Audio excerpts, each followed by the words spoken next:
I'm not like everyone, because I don't want to be like everyone else. Dillon Gabriel isn't 5'11". Are we talking about him as a higher draft prospect? Yeah, it's my competitive advantage, knowing that I'm not like everyone. He's played a lot of ball and he's had success everywhere he's gone. If a guy can play, they can play. A baller's a baller, and they're going to go ball.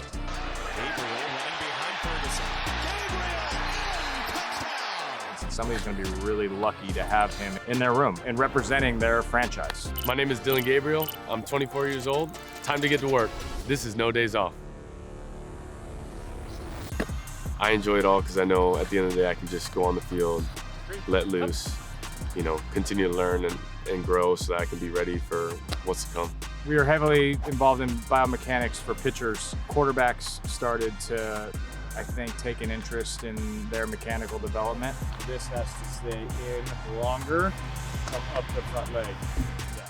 Our first client, honestly, was Drew Brees, and then Tom Brady was a pretty big name that came through our door, and the NFL is kind of a copycat league, and when they see what the best are doing, I think people notice and want to check it out for themselves. We're trying to get him ready for the NFL, teaching him some of the nuances that the guys who train here at a high level, that play in the NFL, the kind of things that they're working on, the things that interest them, along with what our eyes are telling us Dillon needs to work on. When I say things like tempo, those are cues that I know from working with him, things he needs to hear to make sure he does specific things right, that sets him up for success.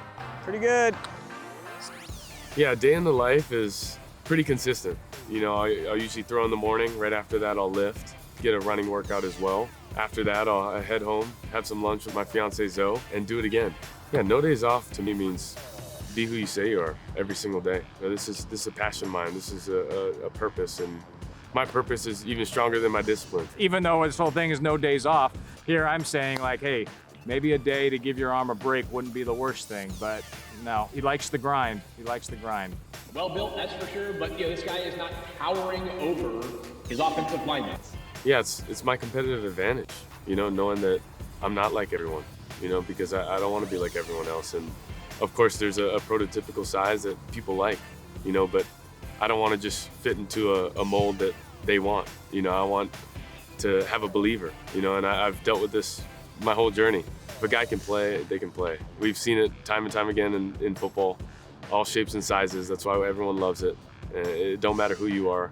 A baller's a baller, and they're going to go ball. I got into football at a very young age.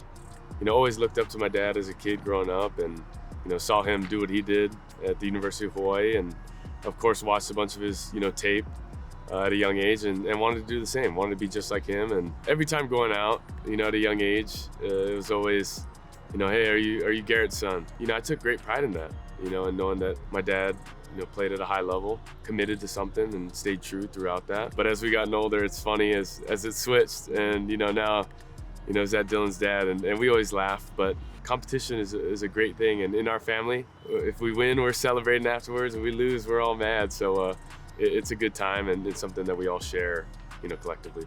Going into my senior year of high school, I was committed to Army.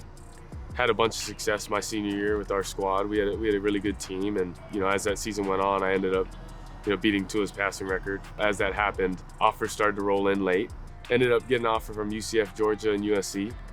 But when I got those offers, I was big on competing and being able to play right away.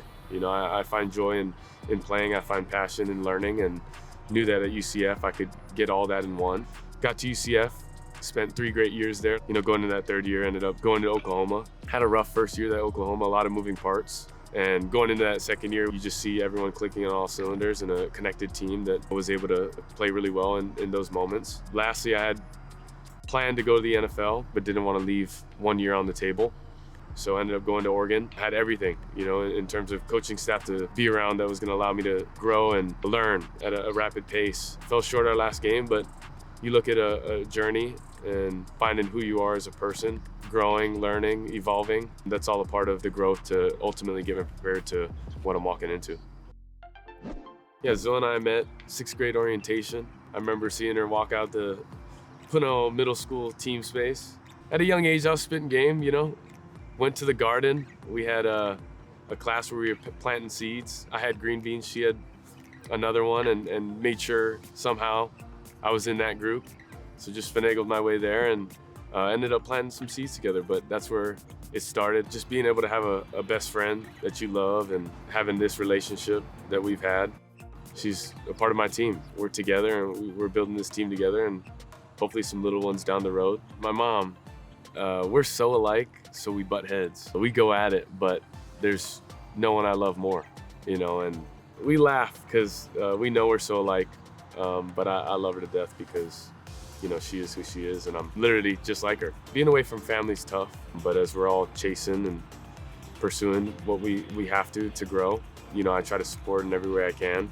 You know, that's staying in touch, trying to get out there as much as possible. They're a huge piece of this. People I lean on heavily, and I really couldn't do it without them.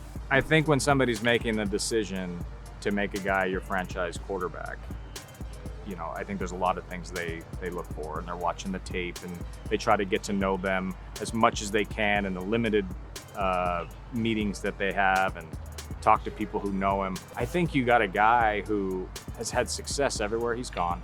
If you ask anybody he's played with or anybody who's coached him, you're gonna get pretty glowing reviews. A natural leader, a guy who loves the work, doing things at a high level, and somebody's gonna be really lucky to have him in their room and representing their franchise. I just want people to know me for creating value and impact everywhere I go. Be a positive role model for kids chasing their passion and whatever that may be, and knowing that it takes discipline, it takes commitment, it takes, you know, being even keel, and knowing that you got to handle situations a certain way, but it's all worth it. And knowing that there's relationships that'll last a lifetime. There's people that you'll share memories with that nobody else can take from you, and that's the special part of it all.